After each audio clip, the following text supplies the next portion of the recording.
ദേവി നാരായണ, ലക്ഷ്മി നാരായണ, ഭദ്രേ നാരായണ, ഞങ്ങളുടെ ദുഃഖങ്ങളെല്ലാം മാറ്റിത്തരണ്ടേ.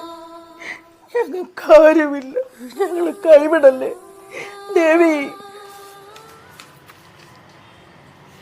ദേവി നാരായണ, ലക്ഷ്മി നാരായണ, ഭദ്രേ നാരായണ.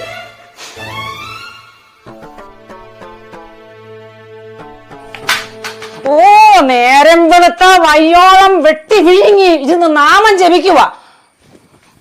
ഇപ്പൊ തന്നെ ഉടനാട് സ്വർഗത്തിലേക്ക് കൊണ്ടുപോകും, നോക്കിക്കോ.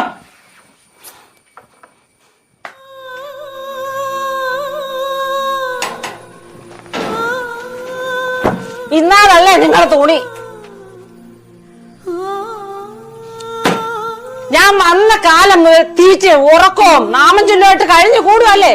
ഉള്ള കാലം മകളുടെ വീട്ടിൽ പോയി നിൽക്കൂ. മോടെ വീട്ടിലോ? അവളുടെ കെട്ടിയൻ തെങ്ങേന്ന് വീണ് കിടപ്പിലല്ലേ. ആ രണ്ട് കുഞ്ഞുങ്ങളെ എങ്ങനെയാ പോറ്റുന്നറിയാമോ? ഇതിനിടയിൽ ഞാനും കൂടെ ചെന്നാലോ? ചെന്നാലേ ഒന്നുമില്ല, വാഴ നനയുന്ന കൂടെ ചീരയും നനയും. ഇവിടെ അപ്പോട്ടിന് വേലയും കൂലിയും ഇല്ലാതായിട്ട് 1 മാസത്തോളം ആയി. കടം വാങ്ങാവുന്നിടത്തുനിന്നൊക്കെ വാങ്ങി, ഇനി മറ്റൊരു മാർഗവും ഇല്ല. അമ്മ പോകാൻ നോക്ക്.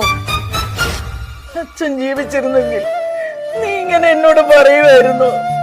ഞാൻ പോകുന്നില്ല മോളെ, അവരുടെ കാര്യം വലിയ കഷ്ടത്തില. തള്ളേ, അതൊന്നും എനിക്കറിയണ്ട. മര്യാദ കൂടെ പോകാൻ നോക്ക്. അപ്പു വരട്ടെ, അവനും കൂടെ അറിഞ്ഞിരുന്നിട്ടാണോ നീ എന്നെ പറഞ്ഞു വിടുന്നെന്ന് എനിക്കറിയണം.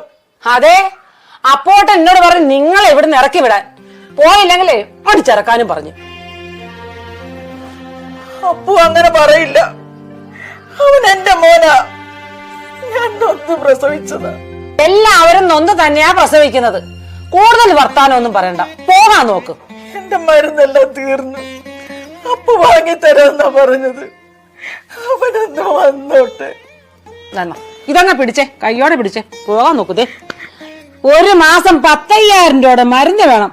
ആരാ ഇവിടെ സമ്പാദിച്ച് കൂട്ടിയേക്കുന്നത്? പോ പോ പോ, പോകാൻ നോക്ക്. വിടാൻ നോക്ക്. പോകാതെ പമ്മി പമ്മി നിക്കുവാ അല്ലേ? പോകാൻ നോക്ക്. പോ, എനിക്ക് ഗേറ്റ് അടയ്ക്കണം. പോ പോ പോ, ഇട്ട് പോകാൻ നോക്ക്. കൊറേ നേരായി. പോ പോ.